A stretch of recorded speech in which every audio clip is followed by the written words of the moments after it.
The massive crystal dome of Nexus Prime stretched across the sky like a second sun. Inside its gleaming walls, the greatest minds of the galaxy gathered for another session of the Galactic Council. Ships from hundreds of worlds filled the orbital platforms around the capital planet. Each vessel represented a different species, a different culture, and a different level of power in the vast network of civilizations that controlled the stars. Ambassador Zexathara walked through the grand halls with confident steps. Her crystalline body caught the light and threw rainbow patterns on the polished floors. As a representative of the hegemony, she commanded respect from nearly every other delegate. The hegemony controlled over 3,000 star systems and had the most advanced military in the galaxy. When Zeathara spoke, others listened. The morning session focused on trade disputes between the Mining Guild and the Agricultural Consortium. Boring stuff, really. Zexathara let her mind wander as the representatives argued about shipping routes and resource allocation. These meetings always covered the same topics: who could mine where, which species got access to what technology, and how to divide up the galaxy's wealth among the major powers. A soft chime indicated a short break. Delegates scattered to private meetings and informal discussions. Zexatha was reviewing her notes when a young aide approached her. The creature looked nervous, its green skin showing patches of lighter color that meant anxiety in its species. "Ambassador," the aide said quietly, "I wanted to bring something to your attention. It concerns one of the quarantine systems." Zexathara barely looked up from her datapad. "What about them?" "The quarantine protocols are clear. We don't interfere with preftal species until they develop faster than light travel on their own." "Yes, ma'am. But this particular system has shown some unusual activity lately. The species there, they call themselves humans, have been making rapid technological progress. Our long-range sensors detected some energy signatures that don't match their normal development patterns." Now Zexathara did look up, but only to give the aide a look that could freeze plasma. "Humans? You mean the primitives in System Saw 3? The ones who still fight wars over water and pieces of land?" The aide's skin turned even lighter. "Yes, ma'am. Those ones. But the energy readings suggest they might be experimenting with spatial manipulation technology. Nothing confirmed of course, but the patterns are unusual for a species at their development level." Zexathara laughed, a sound like crystal bells breaking. "Spatial manipulation. Those barely evolved apes can't even leave their own star system without chemical rockets. They've been stuck on their single world for their entire recorded history, except for a few short trips to their tiny moon." She stood up, her tall form casting long shadows. "Let me tell you something about humans, young one. I've read the reports. They're violent, primitive creatures who spend most of their time fighting each other over resources their planet has in abundance. They pollute their own world, start wars over invisible lines they draw on maps, and waste enormous amounts of energy on entertainment and sports." The aide tried to speak again, but Zexathara held up one crystalline hand for silence. "Their most advanced weapons are crude fusion devices that they're too scared to use because they might destroy themselves. Their space program consists of strapping themselves to controlled explosions and hoping for the best. Do you know how long it took them to figure out how to keep people alive in space for more than a few days? No, ma'am. Decades. It took them decades to learn what any spacefaring species figures out in a few years. They're not even close to understanding the basic principles of faster-than-light travel. Most species develop at least theoretical FTL physics within a century of achieving nuclear fusion. The humans have had fusion for almost a century, and they still think the speed of light is some kind of universal barrier." Zeathara walked to the massive windows that looked out over the pot capital city. Thousands of species moved through the streets below, all of them part of the vast galactic community. Ships came and went from the spaceports, carrying goods and people between distant worlds in the time it took humans to travel between cities on their own planet. "The humans are a perfect example of a dead-end species," she continued. "They have all the aggressive instincts necessary for space exploration, but none of the wisdom to use those instincts properly. They'll either destroy themselves in some stupid war, or they'll spend the next 1,000 years slowly, painfully crawling toward basic space technology." "But the energy readings," the aide started, "are probably some kind of weapons test," Zexathara interrupted. "Those creatures love their weapons. They've turned warfare into an art form. If they're generating unusual energy signatures, it's because they're building bigger and better ways to kill each other. She turned back to face the aide, her expression showing the kind of patience an adult might have for a particularly slow child. I've been doing this job for over 2 centuries. I've seen dozens of species at the human's development level. Some make it to the stars. Most don't. The ones that do make it usually take between 500 and 2,000 years to develop stable FTL technology. The humans show no signs of the social development necessary for that kind of advancement. They can't even agree on how to manage their own planet, let alone coordinate the kind of massive scientific and industrial projects required for interstellar travel. Their political systems change every few years. Their economic systems are based on the idea that infinite growth is possible on a finite world. They're doomed to failure. The aide looked uncomfortable, but pressed on. Should we at least increase monitoring of the system? The readings really are unusual, and it wouldn't cost much to send a science vessel to take a closer look. Zexathera's laugh was sharper this time. And waste resources on those primitives. Do you have any idea how many species are currently at the edge of FTL development? Real species with actual potential for galactic citizenship. We have the Caithmore, who've just solved stable fusion containment. The Veltari have developed quantum computing and are working on spatial mathematics. The Moran have achieved perfect biological engineering and are starting to think about the stars. Those species deserve our attention and resources. Those species have shown the kind of steady, logical progress that leads to successful spacefaring civilizations. The humans are a distraction at best. She walked back to her desk and sat down, clearly considering the conversation over. File your report if you must, but mark it as low priority. Note that the Hegemony considers System Sol 3 to be of minimal strategic or scientific interest. We'll review their status again in 50 years, assuming they haven't destroyed themselves by then. The aide gathered its courage for one final attempt. What if we're wrong? What if they do achieve FTL technology ahead of schedule? Zexathara didn't even look up from her datapad. Then I'll personally apologize to every human I meet. But that's not going to happen. Trust me. I've been evaluating preftal species longer than your entire homeworld has been spacefaring. I know a dead-end species when I see one. The aide left. Its mission failed.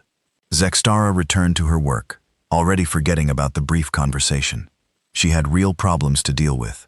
Trade negotiations with the academic collective, border disputes with the Freedom Alliance, and the endless task of maintaining hegemony control over the galaxy's most important systems.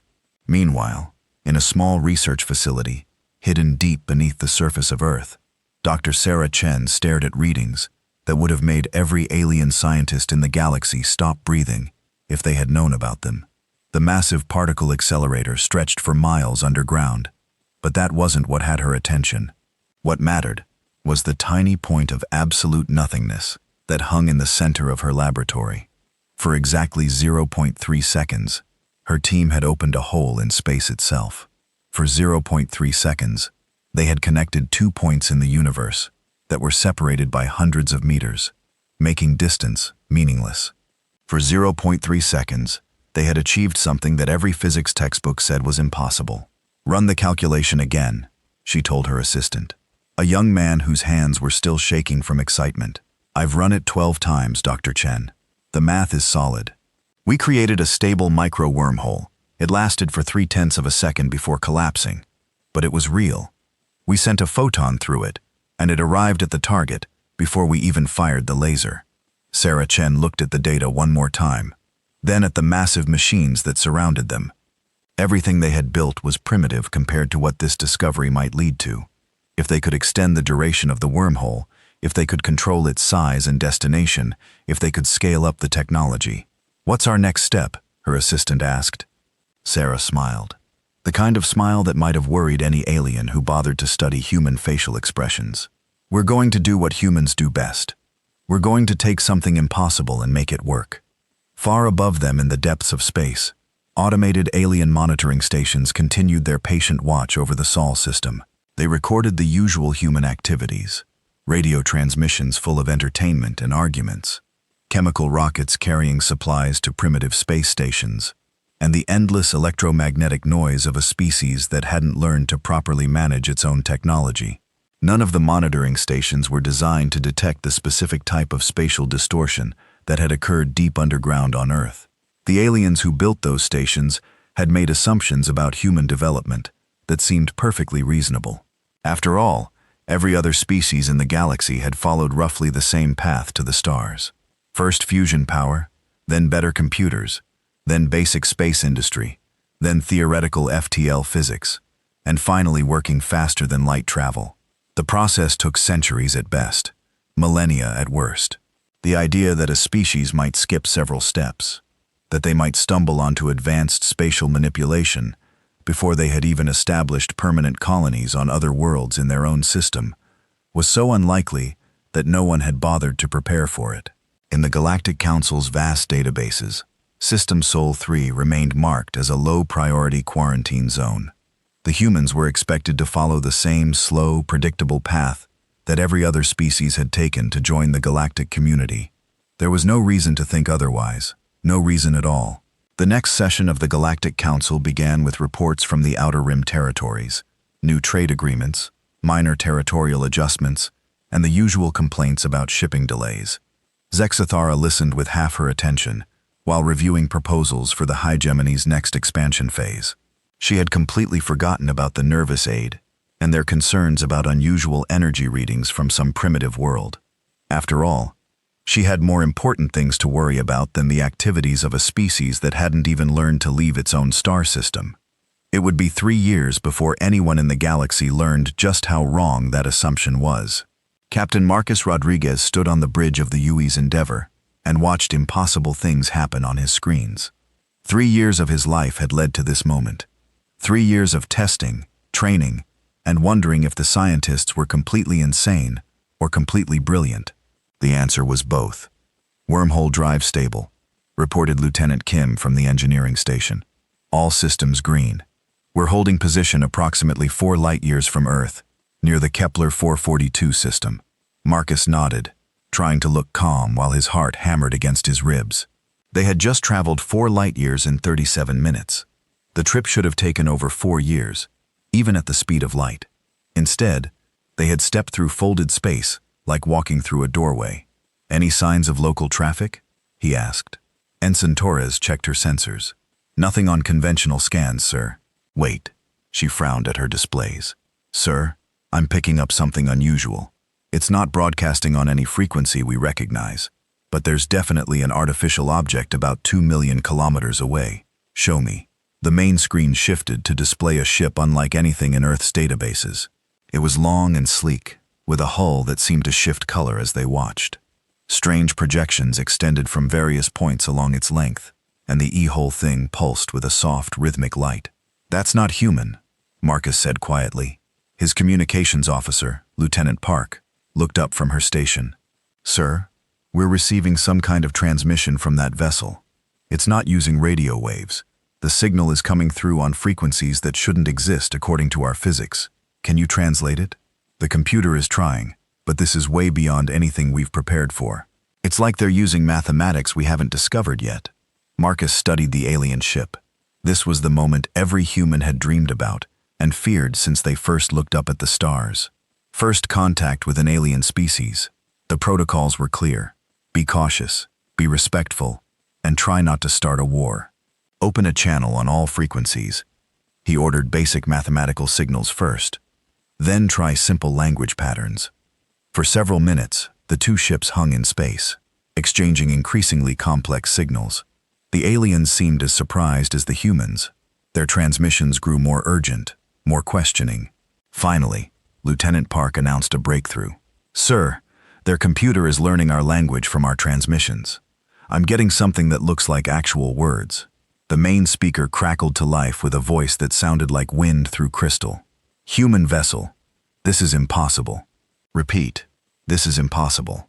How did you achieve faster-than-light travel?" Marcus activated the communication system. "This is Captain Marcus Rodriguez of the United Earth ship Endeavor. We've achieved FTL travel through wormhole manipulation technology. May I ask who I'm speaking with?" A long pause followed. When the voice returned, it sounded stunned. "This is Science Commander of the Zephyrin research vessel Quantum. Wind Human Captain, Our records show your species achieved controlled fusion only 50 cycles ago. You should not possess FTL technology for at least another 1,000 cycles. Cycles. Your years. We have been monitoring your system since your species split the atom. You are developing far too quickly for this to be natural progression. Marcus felt a chill run down his spine. You've been watching us. All preftal species are monitored according to Galactic Council protocols. But Captain Rodriguez, you must understand how impossible this situation is. No species in recorded galactic history has achieved FTL travel before establishing colonies throughout their home system. No species has developed spatial manipulation without first mastering quantum field theory, dimensional mathematics, and unified physics. We call it the Chen drive. Marcus said. Dr. Sarah Chen discovered how to create stable wormholes using modified fusion reactors and quantum field generators. Another long pause. Captain, would you be willing to meet in person? I need to verify that your ship is real and not some elaborate deception. Marcus looked around his bridge. His crew looked back at him, with expressions ranging from excitement to terror.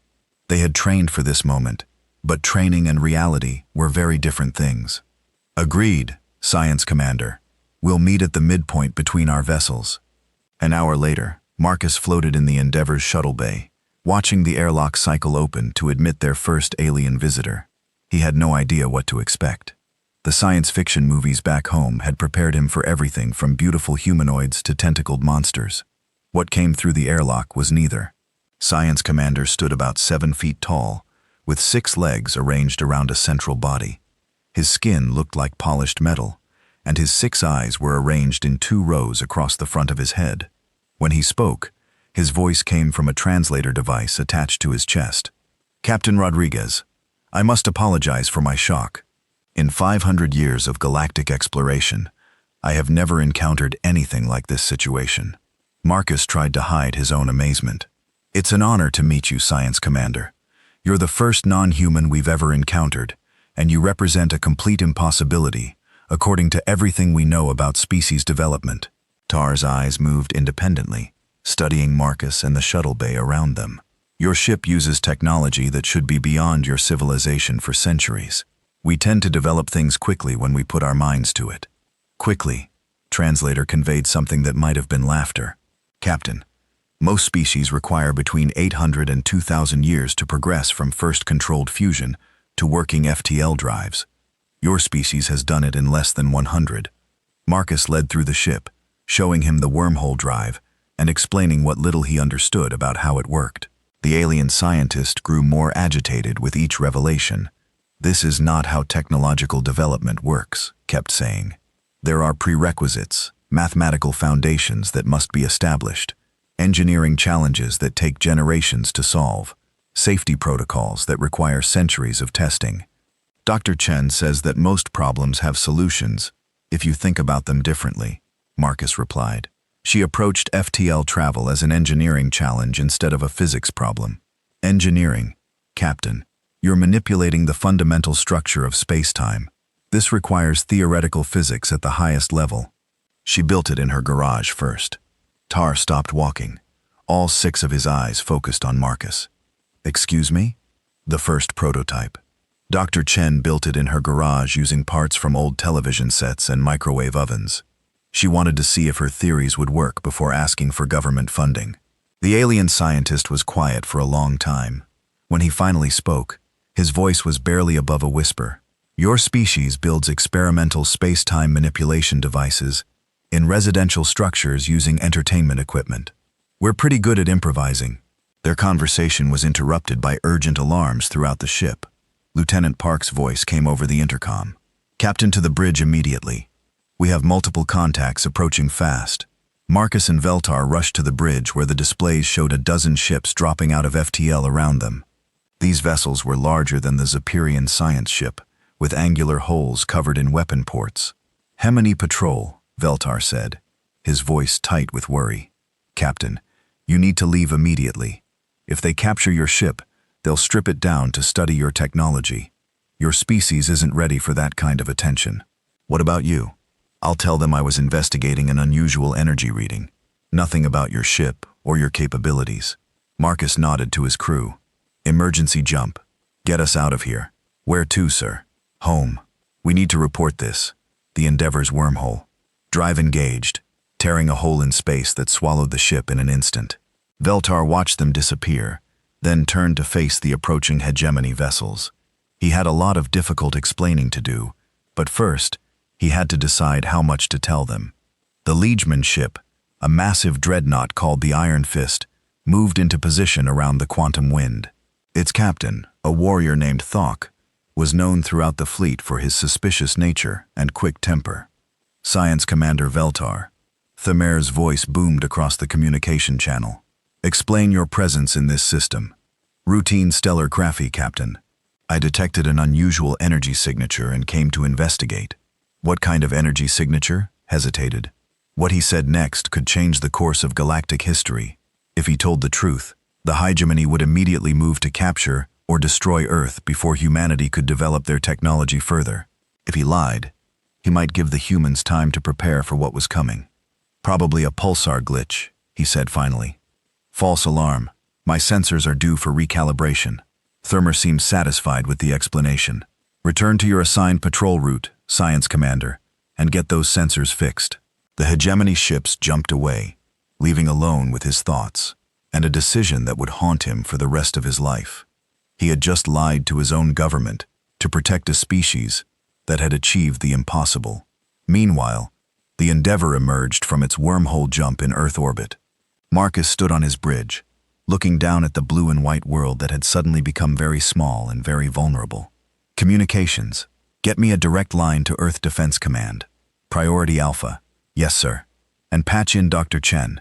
She needs to hear this. Within hours, the most important people on Earth were gathered in a secure conference room deep beneath the Colorado mountains. Marcus told them everything. The alien ship, the conversation with Veltar, and the arrival of the Hegemony Patrol.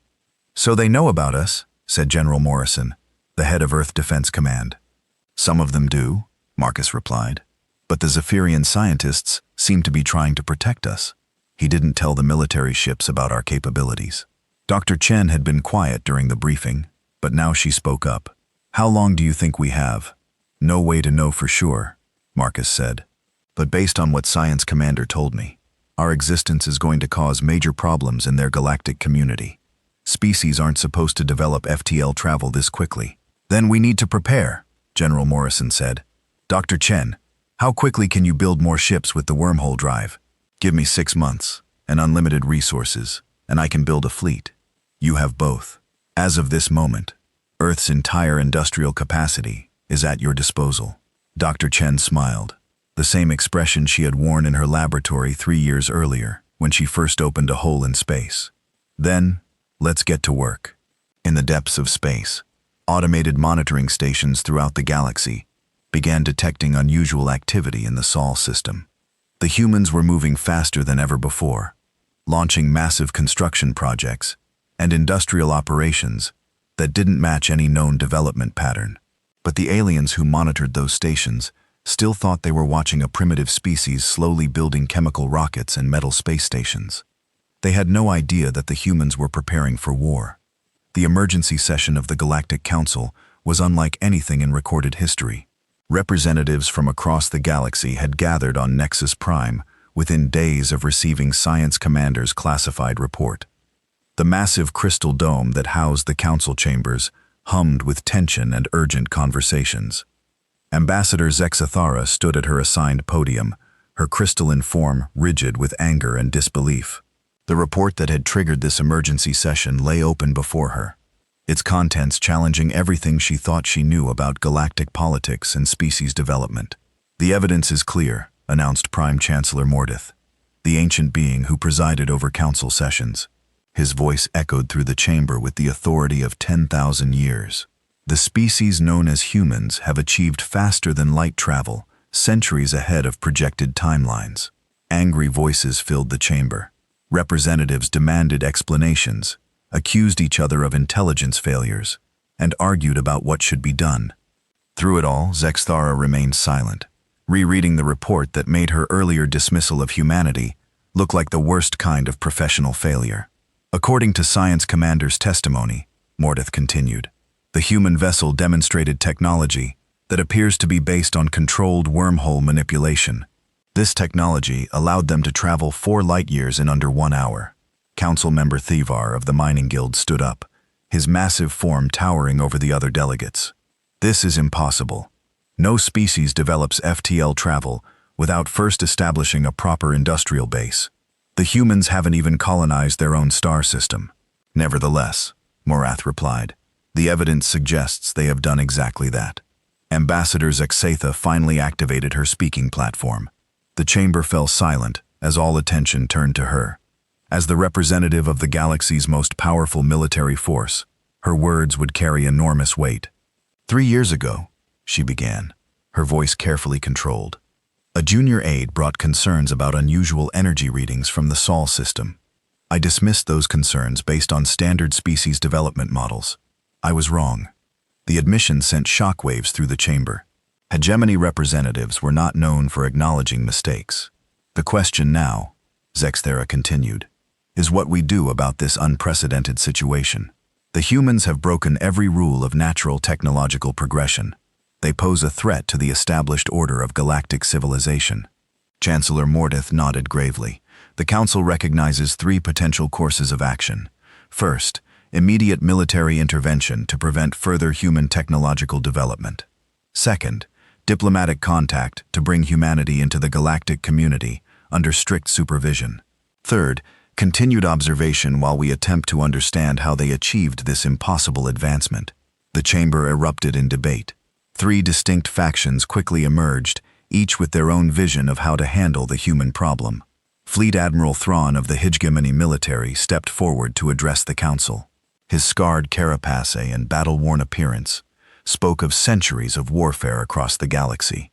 When he spoke, his voice carried the absolute confidence of someone who had never lost a battle. The military solution is the only logical choice, he declared. The humans have demonstrated that they can bypass normal technological development. If we allow them to continue unchecked, they will become a threat to every established power in the galaxy. He activated a holographic display showing the Sol system. Our intelligence indicates that the humans are a violent, aggressive species. They have spent their entire recorded history fighting wars against their own kind. Give them access to galactic technology and they will use it to conquer their neighbors. Furthermore, Thorin continued, their rapid technological advancement suggests they may possess scientific capabilities we don't understand. That makes them unpredictable and dangerous. The only safe course is to occupy their system before they can develop weapons based on their FTL technology. Many of the military representatives nodded in agreement. The logic was hard to argue with. Unknown capabilities plus aggressive tendencies equaled a threat that needed to be neutralized. But Dr. Yethmira of the Academic Collective stood to offer a different perspective. Her species valued knowledge above all else, and the idea of destroying a potentially valuable source of new discoveries horrified her. Fleet Admiral Thrawn speaks from fear, not wisdom, she said, her voice carrying the measured tones of a born teacher. The humans have achieved something that every physicist in the galaxy believed was impossible. Instead of destroying them, we should be studying them. She activated her own display, showing comparative technological development charts. Look at these progression curves. Every other species in the galaxy has followed roughly the same path to FTL travel. The humans have taken a completely different route. They've solved problems that have puzzled our greatest minds for millennia. Think of what we could learn from them. Their approach to scientific research, their methods of technological development, their unique perspective on physics and engineering. The knowledge they possess could advance galactic civilization by thousands of years. The academic representatives murmured approval, but Dr. Yathira wasn't finished. More importantly, destroying them would be a crime against knowledge itself. How many other species have we underestimated because they didn't follow our expected development patterns? How many potential breakthroughs have we missed because we assumed that our way was the only way? The third faction was represented by Ambassador Creon of the Freedom Alliance, a loose confederation of worlds that opposed hegemony expansion. His species looked almost human, which gave his words additional weight in the current debate. Both previous speakers have valid points, he said diplomatically, but they miss the most important factor. The humans have earned the right to self-determination. They've achieved FTL travel independently, which by galactic law makes them eligible for sovereign status. He gestured toward the holographic display of Earth. We have no right to invade their system or force them into our academic programs. The proper course is to make diplomatic contact, offer them membership in the galactic community, and respect their choices. The humans may be different from us, but that doesn't make them our enemies. Some of the galaxy's greatest achievements have come from species that approached problems differently than everyone else. Perhaps it's time we stop trying to force every species into the same mold. The debate continued for hours. Military leaders argued for immediate action to prevent humanity from becoming a threat. Scientists pleaded for the chance to study human technology and methods. Diplomats called for patience and proper first contact procedures. Through it all, Ambassador Zexathara remained silent, weighing options and considering the political implications of each choice.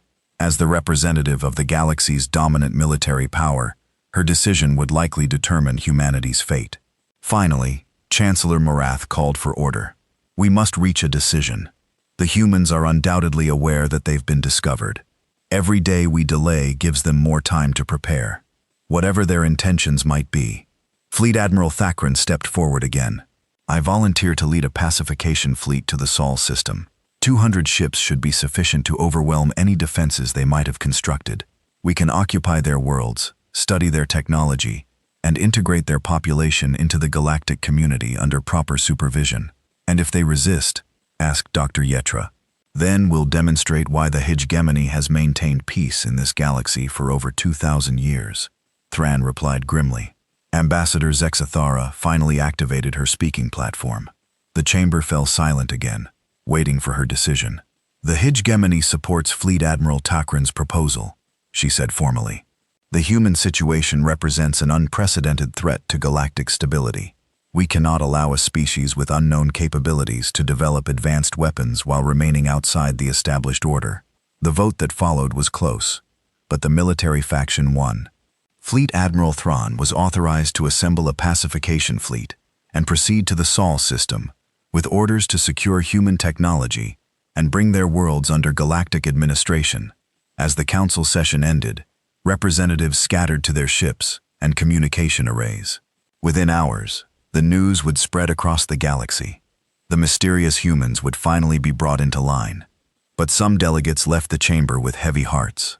Dr. Yathmira looked at the voting records and wondered what knowledge would be lost when Thrawn's fleet completed its mission. Ambassador Creon thought about the injustice of attacking a species for the crime of being different. And in the deepest levels of the Nexus Prime data archives, a junior aide added a new entry to the official record. Species designation human status, changed from quarantine to military target. Meanwhile, 18 months before Thrawn's fleet would arrive at Earth, Dr. Sarah Chen stood in the center of the largest construction project in human history. The Luna shipyard stretched across the surface of Earth's moon. Massive industrial complexes that worked around the clock to build humanity's first space navy. How many ships will be ready when they arrive?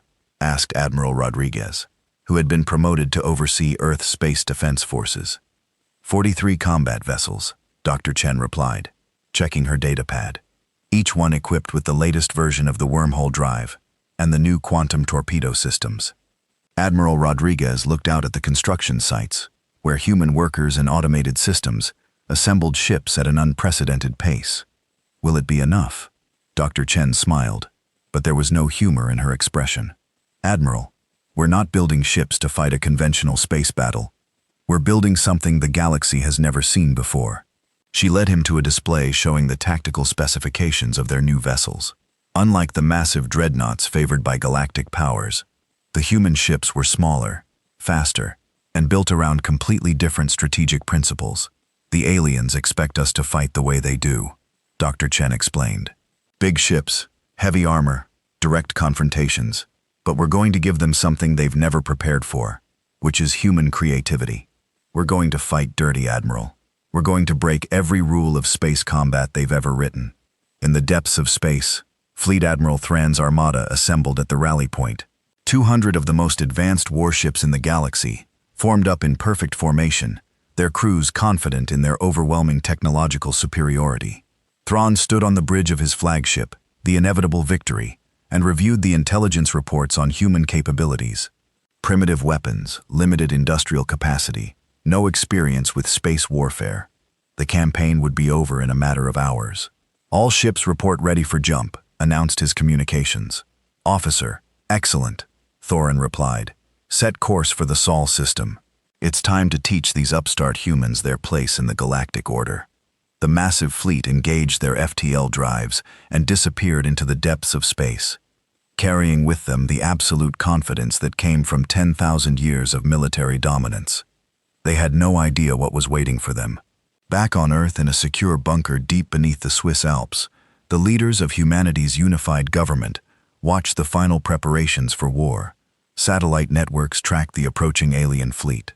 Industrial complexes churned out weapons and ammunition, and millions of people prepared for a battle that would determine the future of their species. 18 months, said General Morrison, looking at the countdown timer on the main display. Think we'll be ready? Dr. Chen looked around the room at the faces of humanity's best and brightest, then at the displays showing their preparations. General, we've spent our entire history preparing for this fight. We just didn't know it would be against aliens. Outside, across the surface of Earth and throughout the solar system, humanity prepared for war with the same determination that had carried them from caves to the stars in the span of a few thousand years. They were outnumbered, outgunned, and facing technology that was thousands of years more advanced than their own. They were going to fight anyway, because that's what humans do. Fleet Admiral Thakran stood on the bridge of the inevitable Victory and watched the Sol system grow larger on his tactical displays. Around him, 200 of the galaxy's most advanced warships held perfect formation, their weapons powered and shields at maximum strength. This was the largest military operation the Hegemony had launched in over 50 years. All ships report ready for battle, announced his tactical officer, a young warrior eager to prove himself in combat. Thrawn nodded, his scarred carapace reflecting the light from the bridge displays. In his 300 years of military service, he had conquered 17 star systems and defeated dozens of rebellious worlds. The humans would be just another entry in his long list of victories. Begin sensor sweep of the system, he ordered. I want to know exactly what we're dealing with. The main display showed the solar system in perfect detail. The third planet from the star glowed blue and white, clearly the center of human civilization. Closer to the star, massive industrial installations covered the second planet's surface. The fourth planet showed signs of mining operations, and the asteroid belt buzzed with automated cargo haulers. Impressive industrial development for such a young species, admitted his science officer. They've been busy since we started monitoring them. Thran studied the tactical readouts with growing confusion. Where are their defensive installations? I'm not seeing any orbital fortresses or planetary shields. Sir, we're detecting approximately 40 ships in the outer system. They appear to be moving to intercept our fleet. 40 ships? Thran laughed, a harsh sound that echoed through the bridge. They're sending 40 ships against 200. Have they lost their minds? His communications officer looked up from her station. Sir, we're receiving a transmission from the lead human vessel. Audio only. Put it through. A calm voice filled the bridge, speaking in accented galactic standard. Hegemony Fleet. This is Admiral Maria Chen, of the Terran Defense Force. You are entering sovereign human space without permission. Please state your intentions. Thran activated the communication system. Human Admiral, I am Fleet Admiral Thran of the Hegemony Military. You will surrender your ships immediately and prepare your worlds for occupation. Resistance will be met with overwhelming force. A long pause followed. When Admiral Chen responded, her voice carried a tone that Thrawn couldn't quite identify. Admiral Thrawn, we respectfully decline your demand. Please withdraw from our system immediately. You decline. Thrawn's voice rose in disbelief. Admiral, you are facing the most powerful military force in the galaxy. Your 40 primitive ships cannot possibly stand against us. Perhaps, Admiral Chen replied, but we're going to try anyway. The communication channel closed. Thrawn stared at the tactical display, trying to understand what he had just heard. In his centuries of military service, no enemy had ever been stupid enough to fight against impossible odds. Surrender was the logical choice when facing overwhelming force. "Sir," his tactical officer reported, "the human ships are moving into attack formation. They're actually going to fight us." Thran shook his head in amazement. "Then we'll give them a quick lesson in military reality. All ships, advance to medium range and prepare to fire. Target their lead vessels. We'll disable a few ships and show them how hopeless their situation is." The HFY fleet moved forward with the precision of a machine. Each ship knew its place in the formation. Each weapon crew knew their targets, and each shield operator knew their power settings. This was how galactic warfare had been conducted for thousands of years. Overwhelming force applied with mathematical precision. The human ships moved differently. Instead of forming the traditional battle lines that had dominated space combat for millennia, they scattered into what looked like random positions. Some ships accelerated toward the hegemony fleet, while others seemed to be retreating. Several disappeared entirely from the tactical displays. "Where did they go?" demanded Thrawn. His science officer checked his instruments frantically. "I don't know, sir. They were there 1 second, gone the next. Our sensors show no trace of them." "That's impossible. Ships don't just vanish." Before anyone could respond, space around the hegemony fleet erupted in chaos. The missing human ships materialized inside the fleet formation, their weapons already firing. But these weren't the energy beams and plasma bolts that had dominated galactic warfare for millennia. The humans were firing chunks of metal. "Kinetic projectiles!" shouted the tactical officer. They're firing solid matter at near light speed. The primitive-looking weapons punched through advanced hegemony shields like they weren't there. Energy barriers designed to stop the most. Powerful plasma cannons in the galaxy proved useless against simple metal traveling at incredible velocity. "How are they penetrating our shields?" Thran demanded. "The projectiles are too small and too fast for our defensive systems to target," his science officer replied, his voice tight with panic. "And they're not carrying energy signatures our shields are designed to block." 3 hegemony ships exploded in quick succession as human kinetic rounds found their reactor cores.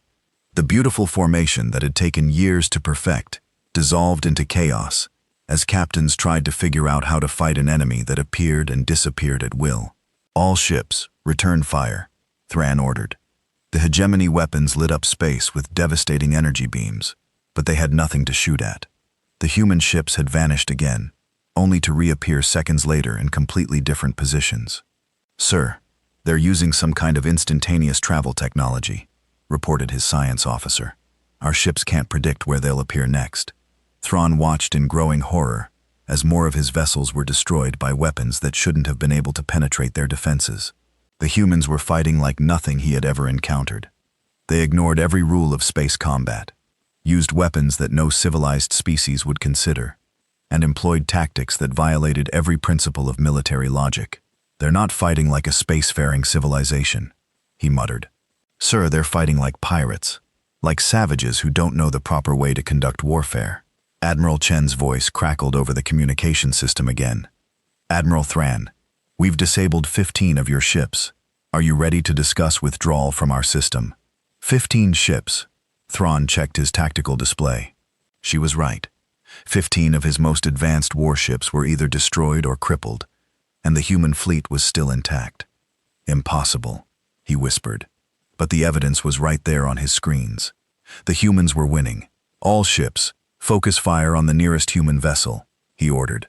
"Concentrate everything we have on a single target." The hegemony fleet turned its weapons on one human ship, pouring enough energy into it to melt a small moon. The human vessel's shields flared and died under the massive assault, and for a moment, the Kuran thought they had finally scored a victory. Then the human ship rammed directly into the bridge of the hegemony dreadnought Eternal Dominance. The explosion lit up space for thousands of kilometers. When the light faded, both ships were gone, taking 500 hegemony crew members and 12 humans with them. "Did they just?" Thran's tactical officer couldn't finish the sentence. "They sacrificed an entire ship just to destroy one of ours," Thran said quietly. "What kind of species does that?" The answer came from his communication system, where Admiral Chen's voice carried a tone of cold determination. "The kind that refuses to surrender our freedom, Admiral. We've been fighting each other for thousands of years. We know how to make every life count. More human ships materialized around the hegemony fleet. This time they were carrying different weapons. Massive metal cylinders that looked crude compared to advanced galactic technology. Nuclear weapons, his science officer announced with disbelief. They're using nuclear weapons in space combat. The primitive bombs detonated throughout the hegemony formation against ships designed to withstand the sophisticated energy weapons of galactic civilization. The crude nuclear devices were devastatingly effective. Their shields could stop plasma beams and particle cannons, but they weren't designed to handle the massive electromagnetic pulses and radiation bursts of nuclear explosions. Our shield generators are failing across the fleet, reported his engineering officer. The electromagnetic interference is overloading our systems. Thrawn watched his beautiful fleet dissolve into chaos. Ships collided with each other as their navigation systems failed. Weapons malfunctioned and exploded in their own launch tubes. Communication systems went dead as radiation scrambled their electronics. The humans pressed their advantage ruthlessly. They appeared in the middle of the confusion, firing their kinetic weapons at point-blank range into ships whose shields were down and whose crews were struggling to restore basic systems. "Sir, we've lost over half the fleet," his tactical officer reported, his voice hollow with shock. "The humans are. They're destroying us." For the first time in his 300-year military career, Fleet Admiral Thrawn considered retreat. But the idea went against everything he had been taught about hegemony, superiority, and military honor. "Sir," his communications officer called. "Out. We're receiving a transmission from the human admiral. Put it through." Admiral Chen's voice filled the bridge again, but this time it carried an offer rather than a threat. "Admiral Thrawn, you fought bravely, but this battle is over.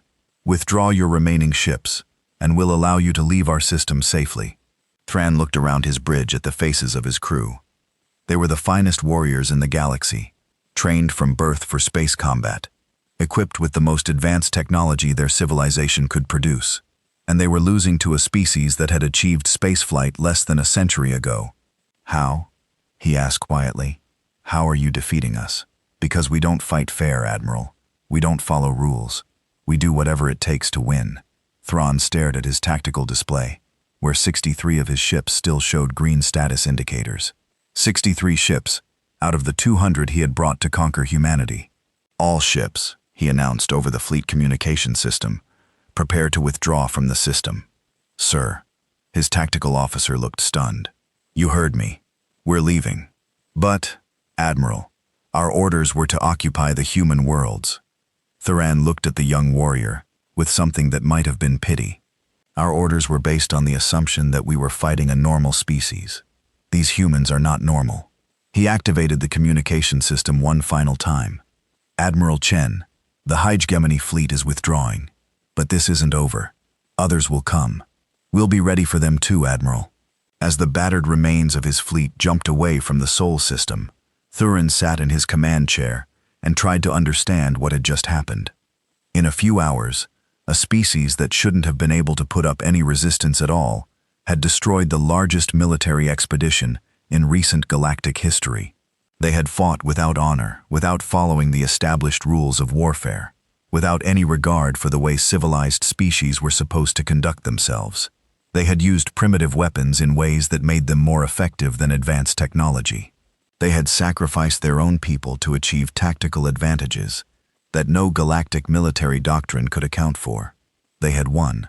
And now the galaxy would have to figure out what to do about a species that could achieve the impossible simply by refusing to accept that it was impossible.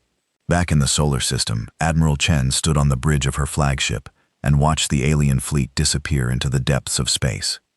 Around her, the surviving ships of humanity's first space navy regrouped and began rescue operations for their fallen comrades. "Think they'll be back?" asked her tactical officer. Admiral Chen looked out at the stars, knowing that somewhere among them, representatives of dozens of species were trying to figure out how to deal with humanity's unexpected victory. "Oh yes," she said quietly. "They'll be back. But next time they'll know what they're dealing with." She turned to her communications officer. "Send a message to Earth Defense Command. Tell them we won the first battle, but the war is just beginning. In the depths of space, Automated monitoring stations recorded the aftermath of the battle and transmitted their data to governments across the galaxy. The reports would trigger emergency sessions, military conferences, and diplomatic crises. The humans had announced their arrival on the galactic stage in the most dramatic way possible, by defeating the galaxy's most powerful military force, using tactics that no one had thought to prepare for. The age of human expansion was about to begin. 6 months after the Battle of Sol, the Galactic Council convened an emergency session for the 3rd time. The great crystal dome of Nexus Prime had seen many historic moments, but nothing quite like this. Representatives from across the galaxy sat in stunned silence as reports flowed in from every corner of known space. The humans were everywhere. Ambassador Zexathara stood at her podium, but her usual confidence had been replaced by something approaching humility. The crystalline being who had once dismissed humanity as primitive warmongers now found herself reading reports that challenged everything she thought she knew about galactic politics. "The situation has evolved far beyond our initial projections," she announced to the assembled delegates. "In the 6 months since Admiral Thran's fleet was defeated, human ships have been detected in over 40 star systems." A murmur of concern rippled through the chamber. 40 systems in 6 months was an expansion rate that no species had ever achieved. "They're not conquering," Zexathara continued, reading from her datapad. "They're exploring, trading, and making contact with species we've never encountered. Somehow they've established diplomatic relations with the Kaith-Moray Republic, signed trade agreements with the Consortium, and offered technological assistance to a dozen developing civilizations." Chancellor Morath's ancient voice filled the chamber. "How is this possible? Our intelligence indicated that humanity possessed at most 50 ships." Dr. Ythmira of the Academic Collective stood to address the council. Unlike the military representatives, she looked excited rather than worried. "Chancellor, we've been monitoring human industrial output since the battle. Their manufacturing capacity has increased by over 300% in 6 months. They're building ships faster than any species in recorded history." "That's impossible," declared General Crixton of the Heijgemani military. "Ship construction requires years of planning, resource allocation, and quality control. No one builds a fleet that quickly." "Apparently humans do," Dr. Ythmira replied. "They've turned their entire home system into a massive shipyard. Every moon, asteroid, and orbital platform is producing something related to space exploration. Their approach to manufacturing is unlike anything we've seen." She activated a holographic display showing the Sol system. The image revealed construction sites throughout the system, from massive shipyards orbiting Jupiter to mining operations in the asteroid belt. They use modular construction techniques that allow them to build ships like assembling puzzle pieces. Instead of constructing each vessel individually, they mass-produce standardized components and combine them in different configurations for different purposes. Ambassador Creon of the Freedom Alliance looked thoughtful, ingenious. They've applied manufacturing principles from their home world to space construction. More than that, Dr. Ythmira continued. They're sharing their techniques with other species. The Kaith-Moray have increased their own ship production by 200% using human manufacturing methods. The revelation sent another wave of concern through the chamber. If humans were teaching their rapid development techniques to other species, the balance of power in the galaxy could shift dramatically. "There's something else," Zexathara said reluctantly. "We've received a formal request from the human government for membership in the Galactic Council." Silence filled the chamber. In 10,000 years of galactic civilization, no species had ever applied for council membership within a century of achieving FTL travel. Most species required several hundred years to develop the political and social structures necessary for galactic citizenship. Chancellor Mordeth spoke into the silence. "Under what authority do they make this request?" "They cite the Galactic Charter, Article 7, Zexathara replied. "Any species that achieves faster than light travel and establishes peaceful contact with at least 5 council member species may apply for provisional membership." "They've met those requirements," Ambassador Khan observed. "In fact, they've exceeded them. My latest reports indicate they've made contact with over 20 council species." "And what do those species report about human behavior?" asked Chancellor Morath. Dr. Ythmira consulted her notes. Universally positive. The humans have offered technological assistance without demanding anything in return. They've helped the Zapirans solve a quantum computing problem that had they puzzled them for decades. They've provided medical technology to the Morton that eliminated a genetic disease that had plagued their species for generations. They're giving away advanced technology. General Crixton sounded incredulous. Not giving away, Dr. Yathira corrected. Trading.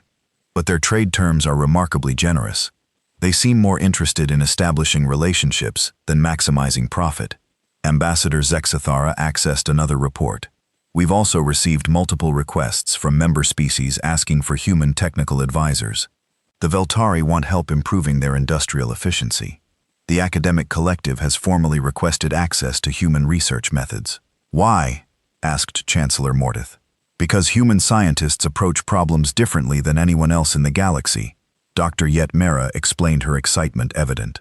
Where we see impossible barriers, they see engineering challenges. Where we accept limitations, they find creative solutions. She pulled up another display showing comparative research data. In 6 months, human scientists working with the academic collective have made breakthrough discoveries in 3 different fields. They've developed new approaches to quantum mechanics, discovered more efficient methods of energy storage, and created new materials that shouldn't be possible according to our current understanding of physics. The chamber buzzed with conversation as delegates tried to process the implications. The humans weren't just militarily dangerous, they were revolutionizing galactic science and technology. There's one more thing, Zexatha said, her voice carrying a note of something that might have been respect. We've received a personal message from the human representative who will be addressing the council today. They're already here. Chancellor Mortith sounded surprised. Ambassador Sarah Chen arrived this morning aboard a new class of human vessel. She's requested permission to address the full council regarding humanity's application for membership. Chancellor Mortith consulted the council records. Dr. Sarah Chen, the scientist who developed human FTL technology, the same Zexthara confirmed. She's been appointed as humanity's first galactic ambassador. Very well. Summon Ambassador Chen to address the council. The massive doors of the council chamber opened, and Sarah Chen walked in with the confident stride of someone who had spent her life solving impossible problems. She wore a simple blue uniform that looked primitive compared to the elaborate formal wear favored by most galactic diplomats. But her presence commanded attention. She approached the central speaking platform and looked around the chamber at representatives from hundreds of worlds and dozens of species. When she spoke, her voice carried clearly through the vast space. Honored delegates of the Galactic Council, I am Ambassador Sarah Chen of the Terran Federation. I come before you today, not as a conqueror or a supplicant, but as a neighbor who wishes to join the galactic community. She paused, letting her words sink in before continuing. 6 months ago, many of you saw humanity as a threat to be eliminated or a curiosity to be studied. I understand why. We don't follow the traditional patterns of species development. We don't accept that things are impossible just because they've never been done before. We approach problems with what you might call an uncomfortable level of optimism. Soft laughter rippled through parts of the chamber. But I'm here to tell you that humanity's greatest strength isn't our technology or our military capabilities. Our greatest strength is our refusal to accept limitations. She activated a holographic display showing images from across human space, construction sites, research facilities, and ships carrying supplies to distant worlds. In the past 6 months, we've established trade relationships with 23 species, provided technological assistance to 17 developing civilizations, and opened our research facilities to scientists from across the galaxy. We've done this not because we expect something in return, but because we believe that knowledge shared is knowledge multiplied. Ambassador Khan stood up. Ambassador Chen, your species' rapid expansion has caused concern among some council members. What assurances can you give us that humanity doesn't pose a threat to galactic stability? Sarah smiled, the expression that had preceded every major breakthrough in her scientific career. Ambassador Crayon, I can't promise that we won't change things. In fact, I can guarantee that we will. But change isn't always a threat. Sometimes it's an opportunity. She gestured to the display, which now showed comparative development charts. Every species in this chamber has benefited from contact with human technology and methods. The Caithmore have solved a transportation problem that had limited their expansion for centuries. The Ari have increased their energy efficiency by 400%. The academic collective has made more scientific breakthroughs in 6 months than in the previous decade. Dr. Yethmira stood up. Ambassador Chen, what does humanity want from galactic civilization? We want to be part of something greater than ourselves, Sarah replied. We want to explore the galaxy, learn from other species, and contribute to the advancement of all civilizations. We want to help solve the problems that have puzzled the galaxy for millennia. And we want other species to help us solve ours. And in return, we offer what we've always offered: innovation, determination, and the absolute conviction that any problem can be solved if you approach it from the right angle.